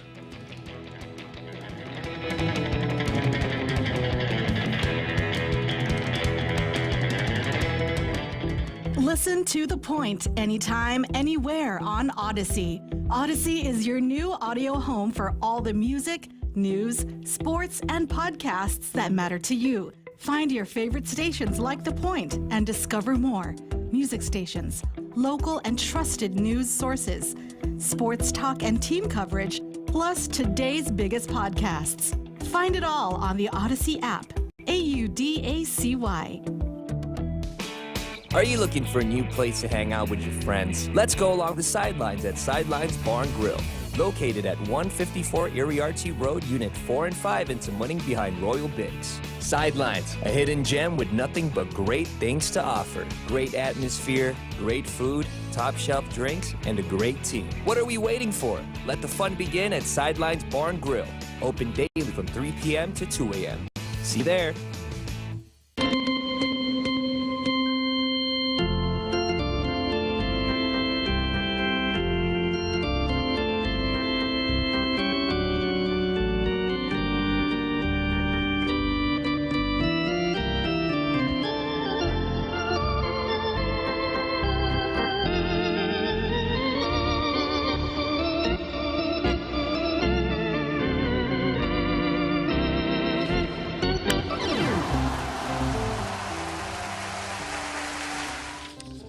Okay, here we are back again on Tall Tales at Wrigley Field for the 7th inning stretch. I've got a column here, Michael St. Nicholas versus Prophets, but I got another one from the Thomas More Society that I think really ties in nicely with the item on the card that I just finished that said that the way to avoid something like the Holocaust, where 6 million Jews were killed, were exterminated, is to exterminate 63 million humans in the womb. And there's some sort of parody there. So this is about, this is from the Thomas More Society, it's something I get in the mail every day from a guy named Andrew Bath. And when I get these emails from Andrew Bath, I'm tempted to shower praise on him every time. He's a very clean writer. Yeah. And this is what he says. Robert, last Friday night, July 1st, while you were probably sleeping, Tom and Debbie Bretsch's house was vandalized. These, Tom and Debbie are folks that are part of the Thomas More Society. Their house was vandalized by pro-abortion protesters, despite many police officers nearby in parked squad cars and on bicycles. Between 40 and 50 members of the radical anarchist pro-abortion group known as the Reproductive Justice Union massed in front of the Bretsch's residence chanting obscenities about Tom, the pro-life movement, the police, and the Supreme Court. Nice folks. They even tore up an American flag, shouting, "Death to America," and uprooted Debbie's rose bush from the garden. Well, that's going a little too far. How dare you? Suddenly, they dropped loud smoke bombs, surged onto the lawn, and hurled paint bombs at the brick front of the house, porch, and door, staining the property with almost indelible green paint and inking the sidewalk and driveway with F words, anarchist symbols, circled capital A, and ugly slogans like "No gods, no rulers," and "Abort the Supreme Court." Thankfully, Tom and Debbie were not at home. But even though the police were sitting right outside watching everything, no arrests were made and no one has been held accountable. These police were on detail to our hometown from Uvalde, Texas. Not so funny, right? Yeah, same approach. Not only did the members of the Reproductive Justice Union vandalize the house, but they distributed flyers doxing Tom and urging others to join their sick intimidation parade. And wait, it got worse. Credible tweeted threats were made the day before the attack, credible enough that the Bretches beefed up their house security system with cameras. In fact, the threats were the reason why the police were there in the first place. Yet vandalism and damage to the house, garden, driveway, and sidewalk wasn't stopped. Robert, this is more proof that the radical abortion partisans will stop at absolutely nothing to promote their wicked ways, even directly targeting the homes of innocent pro-life advocates like Tom and Debbie. Well, that's exactly what the lady with the funny name told us we should be doing. These are not good people, these anti-abortion folks. We've got to stand up. Now that Roe versus Wade has been overturned, they're lashing out harder than ever like a wounded beast, attacking anyone who stands for life. The attack on Tom's home is just one more instance of the nationwide onslaught of violence against pro-lifers we've seen since the Dobbs decision.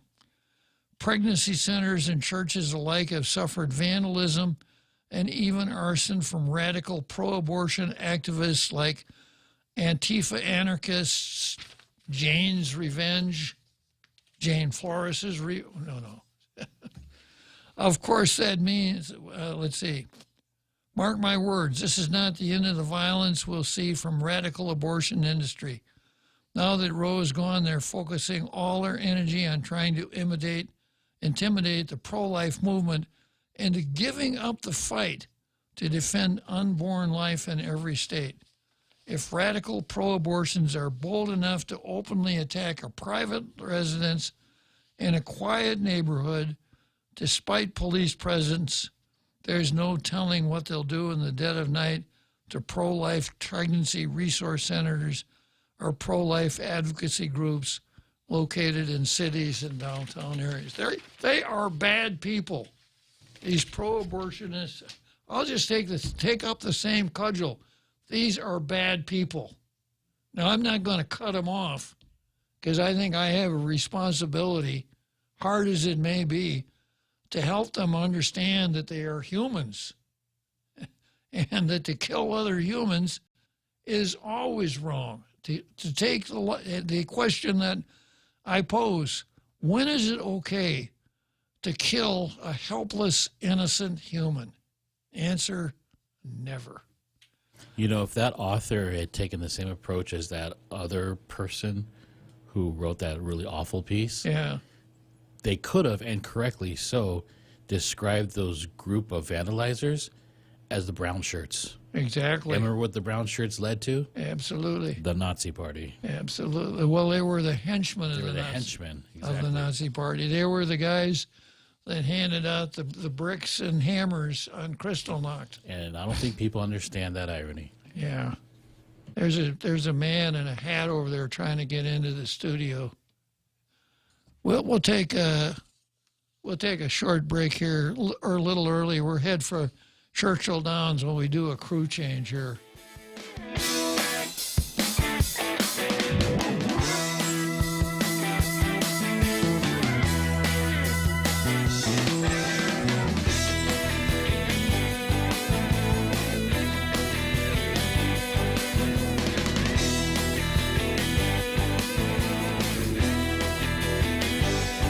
Come try Guam's original Chamorro restaurant with Pica's best 5 years running. Mezcla Chamorro Fusion Bistro. Experience Chef Peter's candied salmon over scallion coconut rice, octopus tenactac, Chamorro platter, and their award-winning gourmet hamburgers. Or if you're looking for something healthy, try their keto-friendly menu. Come and enjoy Mezcla's half-a-day service at their Hagåtña and Grand Plaza Tuman location. Call their Hagåtña location at 479-2652 for reservations.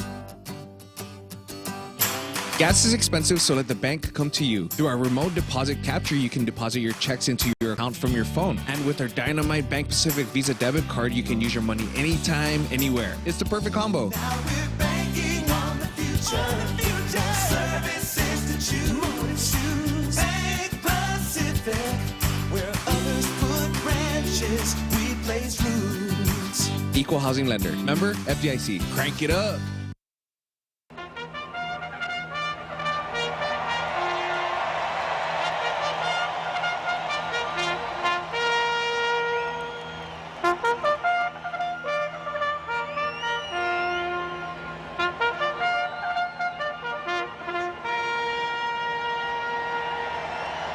Okay, here we are, Churchill Downs. It means 6 furlongs, and I'll be crossing the finish line for another episode of Tall Tales, turning it over to the Post, Candid News, and our international radio listening audience for the lieutenant gubernatorial debate. But I've hit the anti-abortionists pretty hard, not as hard as they need to get hit, but I'll keep on.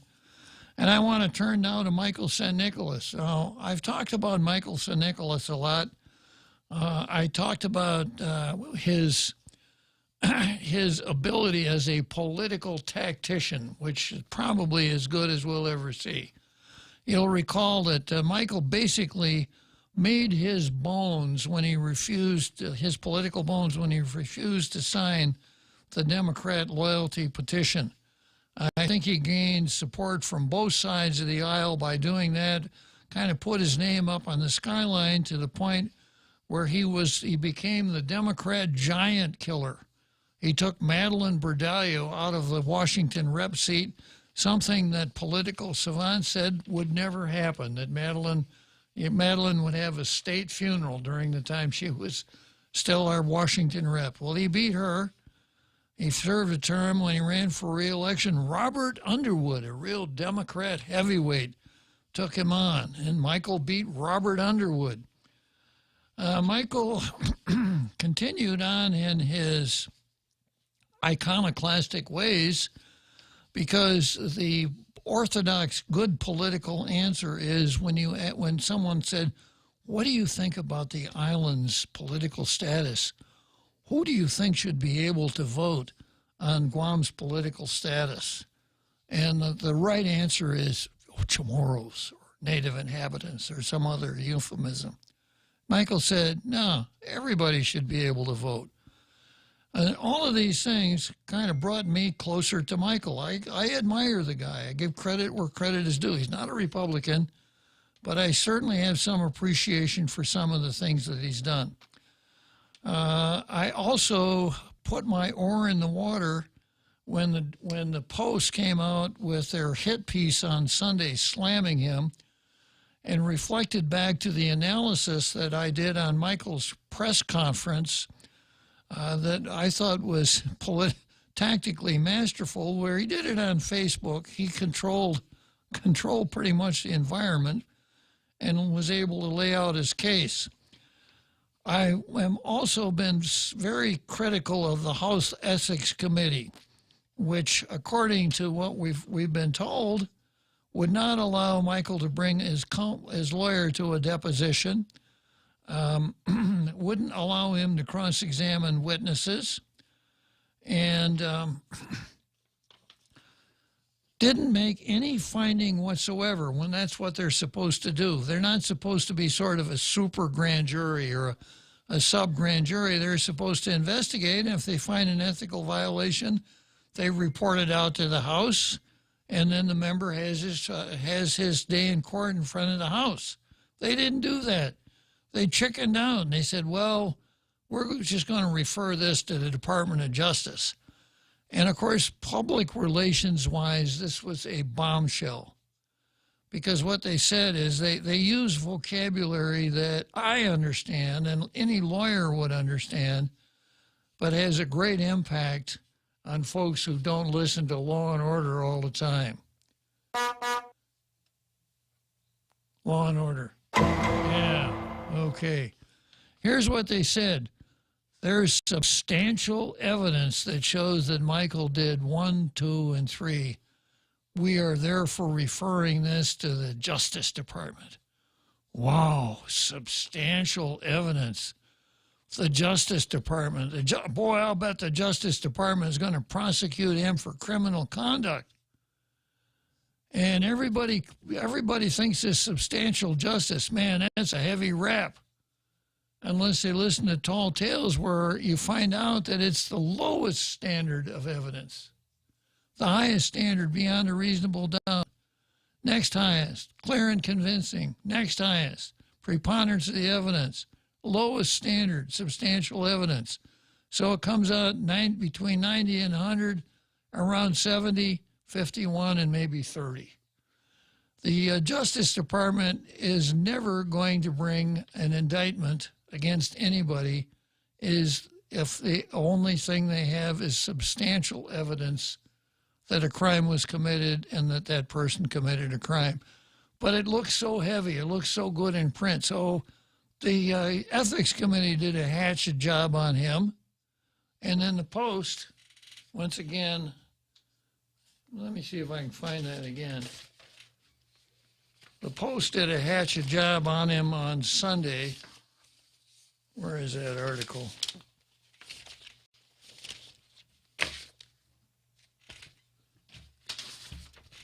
Yeah, here it is. On Sunday, above the fold, he did not help his case. And it's a long article about Michael and the Ethics Committee by Phil Leon Guerrero, part of a two-part series. It goes through the things that I just mentioned, etc. No rebuttal from Michael San Nicolas. It's just I suspected that when I read this, I thought, wow, the Post is branching out. They're not only going to sell newspapers, they're going to have a thrift shop where they'll sell used hatchets. You know, Bob, our regular listening audience understands what above the fold means, but for those liberals who've just tuned in, it's when the papers are sold, they're folded in half. Exactly. Not like here on Guam, where you can see it straight out, but in the machines, they are folded in half here on Guam, and they have to put it in. If you want to get it to the attention of people and want to sell a paper, you put the attention-grabbing headlines above the fold. Exactly. And that's where they tell people that's the most important story, is the one right here we're telling you. Exactly. We're trying to sell you. Above the fold means this is it for today. Yeah. Thanks for clarifying that. We have to understand that the liberals listening probably don't understand much. Yeah, and then another thing is that, in my youth, we got the Milwaukee Journal in the afternoon because there was no TV news. There was no TV.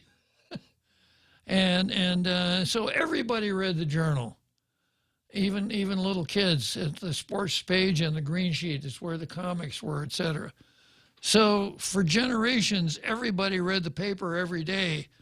And in big cities, you'd have several editions. You'd have the first edition, the second edition, maybe even a third edition. And then if there was breaking news, you'd see this newsboy out on the street corner hollering, "Extra, extra, read all about it. Ethics Committee censures San Nicolas."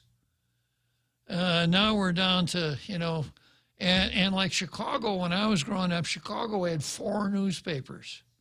Milwaukee had 2. Now we're down to the point where 1 newspaper in the town is a lot. And people don't read the paper like they used to, you know, and it used to be, I know it's true, I read it in the paper. I think my generation was on the cusp of them combining papers, because I remember in Hawaii there was the Bulletin and the Star, I believe. The Star, Bulletin, and the Advertiser. And Advertiser. Milwaukee now has the Sentinel Journal. Right. It used to be the Sentinel and Journal. Mhm. Constitution, and one more in Atlanta. I remember all these places I used to live, they had the 2 editions. Yeah. Yeah. Chicago's down to 2, Chicago Sun-Times and Chicago Tribune. No more Herald American. I don't even remember the name of the 4th one. But, you know, I'm caught in a time trap here. People of my generation understand above the fold.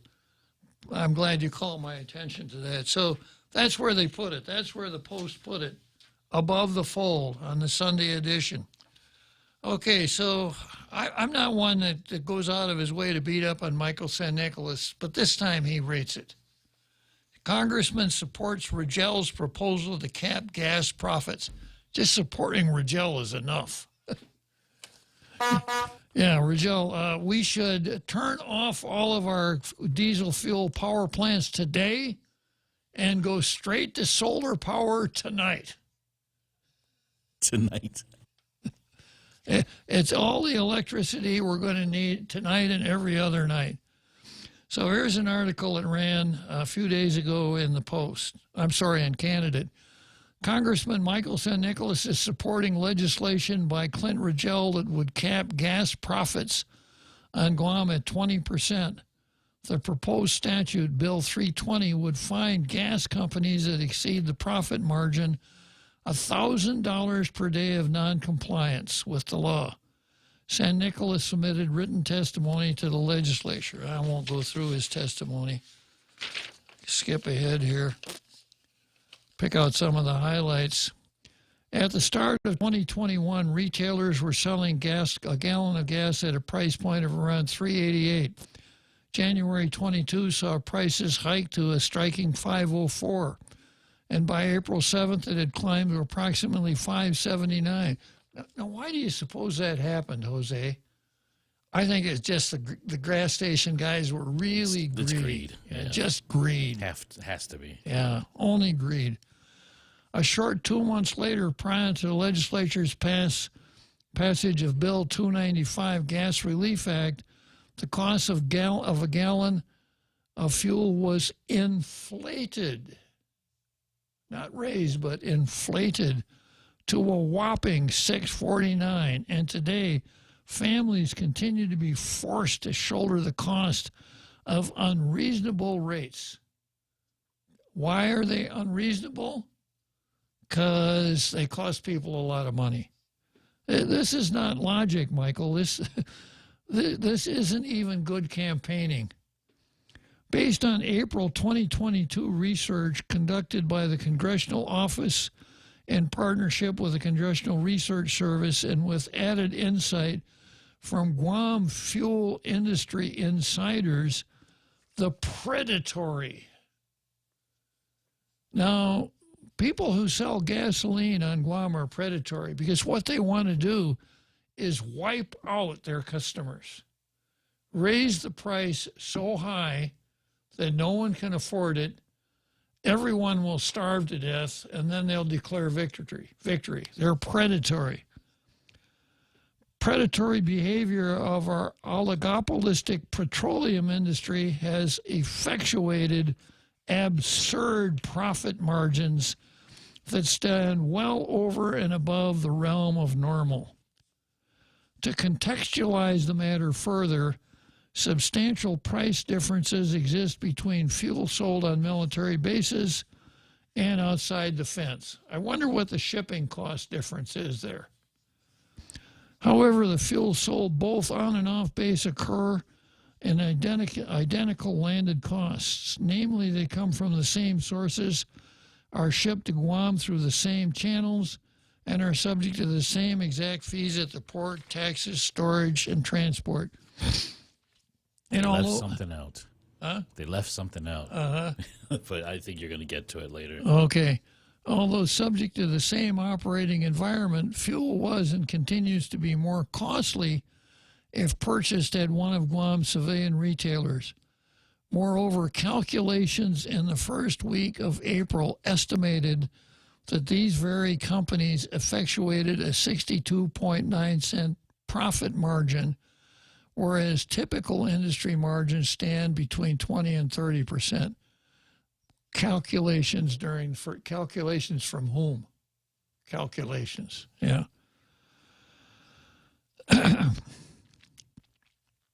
Now he goes on to say, I would be remiss in my duties if I did not point out that a $1,000 fine per day will not serve as a deterrence enough for companies not to circumvent the intent and effectiveness of the legislation. More specifically, companies will have the opportunity to drive prices up as far as they please while passing a hypothetical $365,000, that's a year's fines, worth of fines on the consumers. Further, with approximately $250 million in fuel imported every year, the potential cost in fines is but a fraction of their annual earnings. In its place, now here's Michael.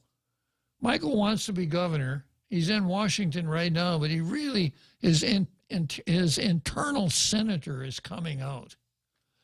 In place, I suggest an excise tax on retail fuel profit margins on sums above a 30% market to landed costs at an excise rate of 110%.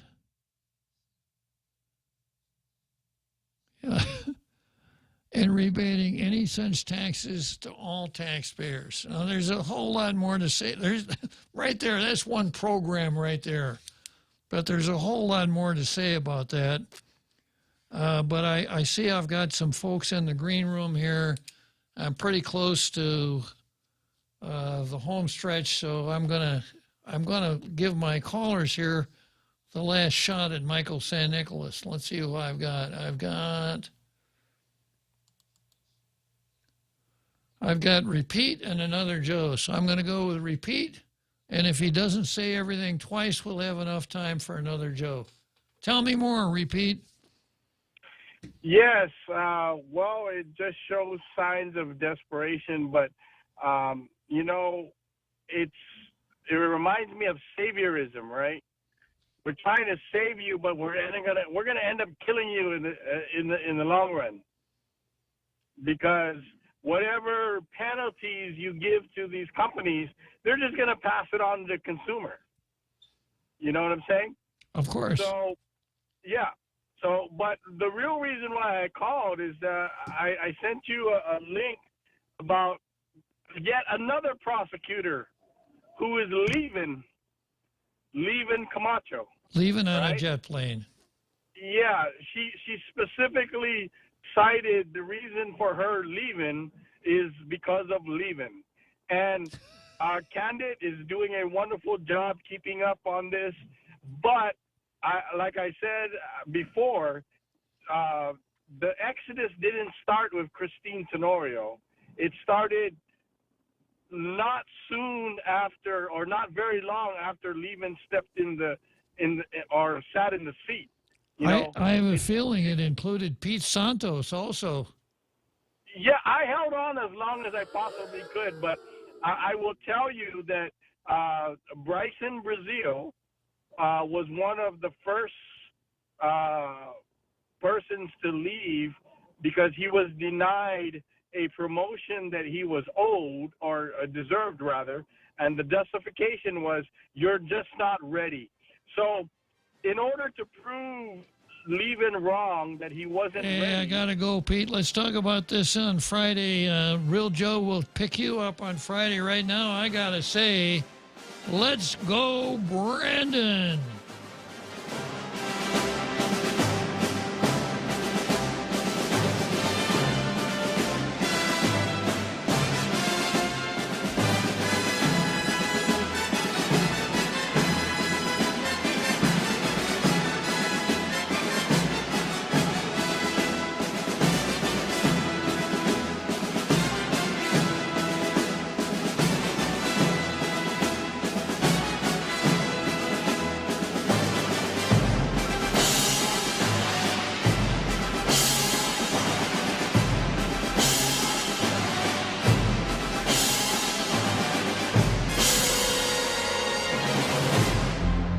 The Point is KUSG, Hagåtña, Guam, 93.3 FM and 104.3 HD3. A vote to protect. This is the future. Fuel this fire.